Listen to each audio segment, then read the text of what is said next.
Queridos irmãos e queridas irmãs, sejam bem-vindos ao canal Espiritismo Estudos para a Vida.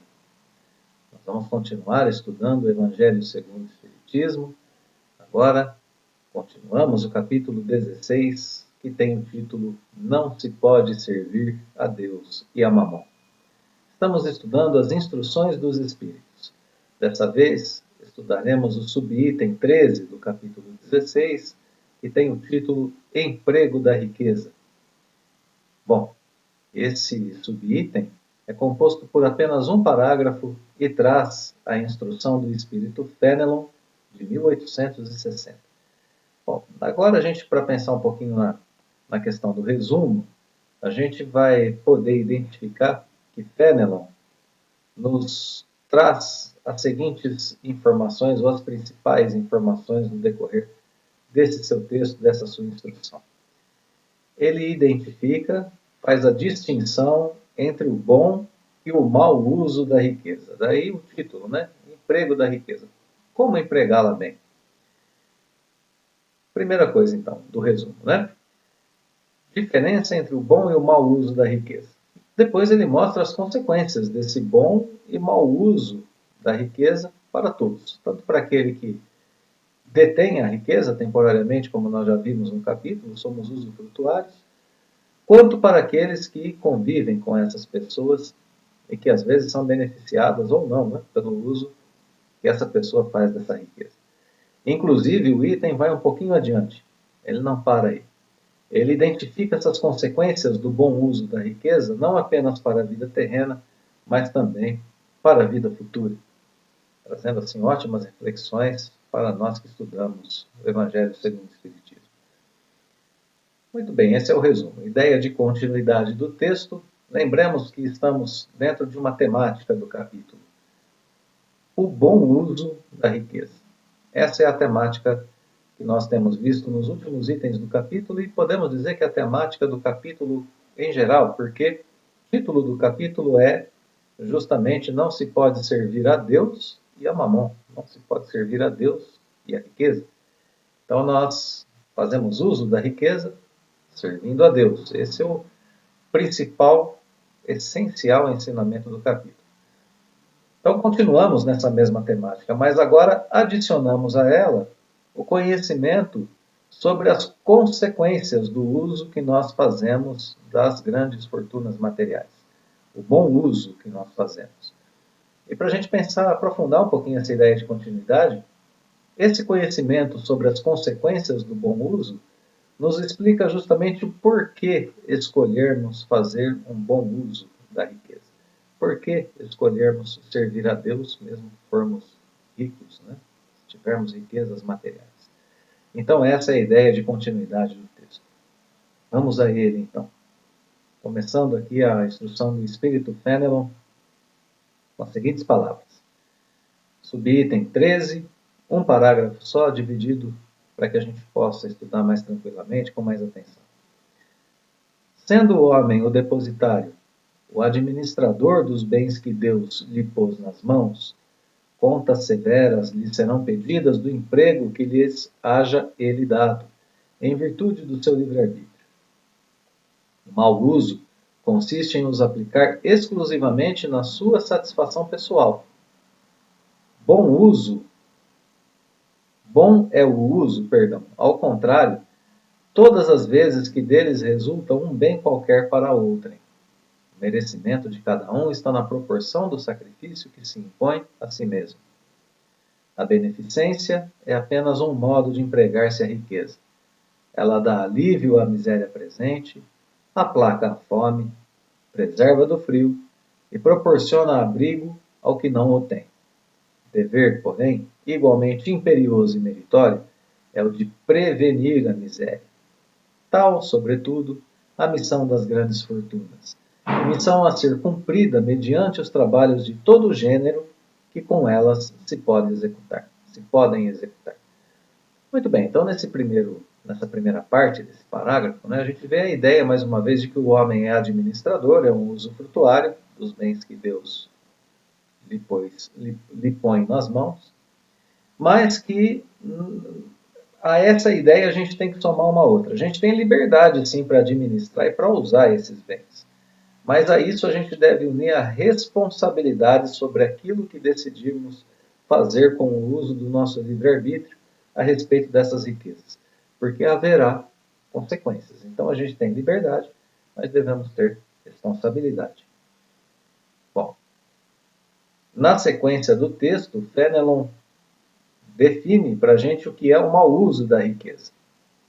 E aqui, quando a gente vai ver o mau uso e o bom uso, a gente pode já perceber que a diferença entre um e o outro é o bem produzido em favor dos outros. Vamos lá para a gente perceber isso. Vamos olhar com calma o texto. O mau uso é a aplicação exclusiva para a satisfação pessoal. Vamos notar aqui a palavra exclusivamente, né? Daqui a gente pode tirar, né, a gente pode concluir, melhor dizendo, dessa frase, que é claro que a gente pode usar os nossos bens materiais em favor próprio, mas a gente não pode usar exclusivamente em favor próprio, somente em favor próprio, unicamente em favor próprio. Então a gente precisa usar esses bens materiais de outra forma. Quando a gente usa exclusivamente em favor próprio, esse é o mau uso. O bom uso é aquele que resulta no bem, um bem qualquer para outra pessoa. Então, o bem produzido em favor dos outros no uso desses bens é o que diferencia o mau uso do bom uso. Então, aqui a gente já tem a diferença entre os dois tipos de uso que a gente pode fazer, né? O texto segue dizendo que o merecimento, no entanto, está na proporção do sacrifício que se impõe a si mesmo. Então, a gente tem um maior mérito no uso desses bens materiais quando a gente abre mão de satisfação pessoal, de bem-estar, para proporcionar isso a outra pessoa. Então, maior o nosso merecimento, quanto maior o sacrifício que a gente se impõe para fazer isso. A gente poderia reduzir isso, né? A gente poderia resumir isso que está escrito aqui em uma palavra: desapego. Quando a gente não tem o mínimo apego com os bens materiais e a gente os coloca mais em favor do bem-estar alheio do que do nosso próprio, aí a gente tem mais mérito e a gente está tendo um melhor uso desse bem material que está em nossas mãos. Claro, a gente já vimos em itens anteriores aqui do Evangelho que isso não significa abrirmos mão de tudo, de modo a prodigalizar, né, os bens, de modo a gastar tudo de uma vez, sem previdência. Não significa isso. Significa justamente o que vem a seguir no texto, né? Ele fala primeiro sobre a beneficência, é sermos beneficentes, ou seja, como que a gente emprega a riqueza com beneficência? Aliviando a miséria, aplacando, né, diminuindo a fome, preservando as pessoas do frio, dando abrigo a quem não tem. Então, tudo isso é um bom uso da beneficência. Mas acontece que há uma outra forma de bom uso da riqueza que também é muito importante, né, imperiosa e é meritória, que é a da prevenção da miséria. Então, a beneficência aqui é apresentada para nós como um dos modos do bom uso da riqueza, para que a gente possa, né, impedir a miséria e assim por diante. Mas esse outro modo de bom uso também é um que a gente precisa levar em conta, que é a prevenção à miséria. E a miséria se previne através do trabalho, por exemplo, que uma grande fortuna gera e das benesses diretas que ela pode produzir a essas pessoas que estão a serviço dessa grande riqueza, né? Então, a missão das grandes fortunas é os trabalhos de todo gênero que elas podem executar, beneficiando pessoas que vão trabalhar em favor dessa riqueza. Então, até aqui, o parágrafo apresenta o bom e o mau uso da riqueza, esse papel, né, que ela tem diante da beneficência e diante da prevenção, né, da prevenção à miséria. Então, até aqui a gente tem essas ideias colocadas no início do parágrafo. Então vamos seguindo para mais uma partezinha do parágrafo, a segunda parte desse único parágrafo do texto de Fedel. Nem pelo fato de tirarem desses trabalhos legítimo proveito, nem pelo fato de tirarem desses trabalhos legítimo proveito os que assim as empregam, deixaria de existir o bem resultante delas, porquanto o trabalho desenvolve a inteligência e exalça a dignidade do homem, facultando-lhe dizer, altivo, que ganha o pão que come, enquanto a esmola humilha e degrada. A riqueza concentrada em uma mão deve ser igual fonte de água viva que espalha fecundidade e o bem-estar ao seu derredor. Ó vós, ricos, que a empregardes segundo as vistas do Senhor, o vosso coração será o primeiro a dessedentar-se nessa fonte benfazeja. Já nesta existência fruireis os inefáveis gozos da alma, em vez dos gozos materiais do egoísta, que produzem no coração o vazio. Então aqui ele continua a análise, né, desse bom uso das grandes fortunas e corrobora um pouquinho, vem ao encontro daquela ideia que nós estávamos trazendo, de que usar bem a fortuna não significa abrir mão dela e colocar tudo a perder-se rapidamente. Significa que também, né, um bom uso também está nos trabalhos que trazem um legítimo proveito à pessoa que está de posse dessa riqueza. Então, é legítimo a pessoa aproveitar um pouco da sua riqueza. Até por isso, né, o bem que essas grandes fortunas proporcionam é um bem que existe, é um bem que está ali sendo realizado. Por quê? Porque ao gerar trabalho para as pessoas, essas pessoas têm a oportunidade de desenvolver sua inteligência, de se transformarem em pessoas dignas, né? Porque são capazes de ganhar o pão que as sustentam e de não receber esmola. Então essa é a ideia, né, que a gente tem por detrás aqui do bom uso da riqueza. Se o trabalho gerado pelas grandes fortunas enriquece ainda mais aqueles que as possuem, isso é também legítimo, pois o bem que elas geram continua a existir, dignidade de quem trabalha, desenvolvimento da sua inteligência, isso também está assegurado. Então, o ponto de equilíbrio, né, é a pessoa que detém a grande fortuna saber como beneficiar essas outras através de, por exemplo, de salários dignos, de oportunidades de crescimento também, de estabelecer, quem sabe, um limite para a sua fortuna e destinar os ganhos extras às obras de beneficência, como a gente viu lá atrás. Então, é esse equilíbrio que o Evangelho está nos ajudando a pensar, né? Colocando como um aspecto moral importante para a gente pensar. A riqueza, como a gente vê, deve espalhar fecundidade, né? A gente vê essa ideia aqui. A riqueza concentrada em uma mão deve ser como fonte de água viva e espalhar a fecundidade, bem-estar ao seu redor. Ela permite produzir mais, permite que todos produzam, permite que todos trabalhem. Né? Os funcionários de uma grande empresa produzem riqueza com os seus salários. Então, a grande riqueza deve funcionar assim. Ela deve ser produtora de oportunidades a todos, produzindo bem-estar material e, portanto, também bem-estar moral, a dignidade, desenvolvimento de inteligência, como a gente viu há pouco. Né? Desenvolvimento moral para aqueles que possuem essas grandes riquezas e que se colocam nesse trabalho. Bom, o texto se dirige então à primeira consequência que a gente vai ver aqui, de forma mais direta, né? Porque a gente está vendo que o bom uso da riqueza vai gerar essas consequências, né, de desenvolvimento de inteligência, de dignidade para aqueles que são beneficiados por esse bom uso. Né? Mas agora, de forma mais direta, uma consequência aqui é aquele que faz o bom uso. Né? O coração do rico será o primeiro a dessedentar-se nessa fonte benfazeja. O coração do rico que usa bem a riqueza terá, então, o seu coração livre dessa sede, né? Saciado no bem que produz a todos. essa sede que é produzida em nós, espíritos, filhos de Deus, de vermos o bem sendo realizado, de ver os nossos irmãos em um bem-estar.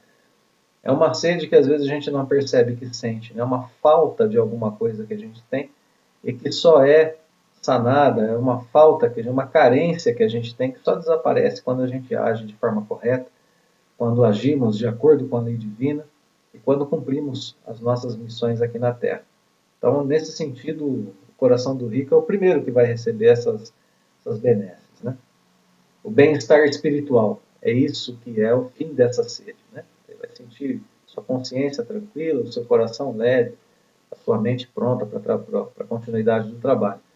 E esse bem-estar espiritual é a maior riqueza gerada pelo bom uso da riqueza material. Então, nessa parte do parágrafo, ele aborda as benesses materiais e espirituais do bom uso da riqueza. Para todos, né? Para aquele que detém a riqueza e para aqueles que estão ao seu redor. Última parte do parágrafo de Fénelon, ou da instrução de Fénelon, ou melhor dizendo, né? Vossos nomes serão benditos na terra. Essa passagem é aos ricos, né? Lembramos que na passagem anterior ele estava falando aos ricos. Fazendo bom uso da riqueza, vossos nomes serão benditos na terra, e quando a deixardes, o soberano Senhor vos dirá, como na parábola dos talentos: bom e fiel servo, entra na alegria do teu Senhor.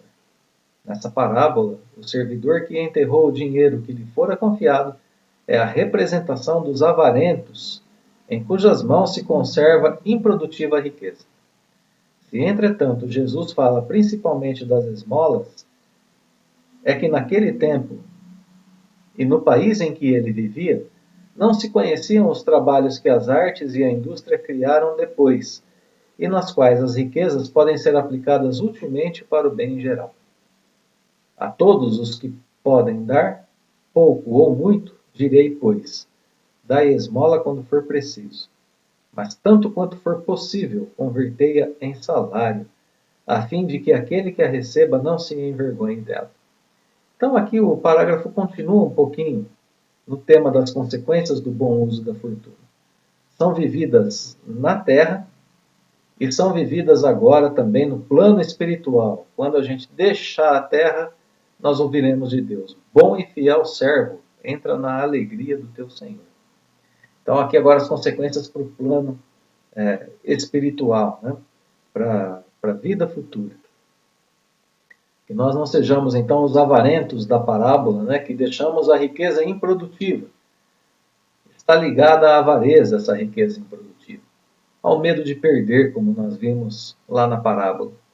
Então a gente precisa estar atento, porque esse que deixa a riqueza improdutiva, as consequências para ele, como nós vimos na parábola, são as trevas exteriores. Aqueles que nos acompanham já viram o estudo, aqueles que não viram, retornem ao estudo dessa parábola, ainda nesse mesmo capítulo, e poderão perceber essas consequências para a vida futura, né? Nos tempos de Jesus, como a gente sabe, essa questão dos empregos era rara, e por isso Jesus falava das esmolas, né? E aí o emprego das fortunas era um pouco diferente. Agora as grandes fortunas podem gerar empregos e causar o bem a muitas pessoas, causar o bem geral. No finalzinho do texto, Fénelon volta a fazer menção a uma ideia que a gente precisa ter quando lê esse capítulo, que é: todos podem dar, a todos os que podem dar, pouco ou muito, direi, pois.